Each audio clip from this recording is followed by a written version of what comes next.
چی شد پذیرفتین؟ خوشگل بود، خوشتیپ بود، پولدار بود، چی بود؟ خیلی مهربون بودن. یعنی شما اصلا پولشون توجه نکردید. یعنی اینجوری نبود که بخوام به خاطر پول ازدواج. باریکلا. واقعا خیلی مهمه.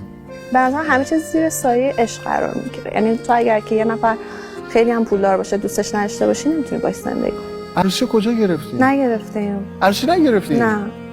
خب یعنی فقط رفتین محضر؟ رفتیم محضر یه شام دوستانه. ماه عسل رفتین؟ نرفتیم. ماه عسل هم نرفتین؟ نه. خب پس زیاد پول نداشته واقعا همسرتون. نه عروسی گرفته، نه ماه عسل رفتین. آها خودتون خواست. اصلا من دوست نداشتم عروسی بگیرم. نه پول داشته باشیم میگیریم ولی پول نداشته. پولش نیست. پس چی؟ نه احساس کردیم که شاید اون میزان و اینا هم در حد یه مهمونی. خیلی عاشقین شما هم فکر میکنم ولی واقعا راست شدیم.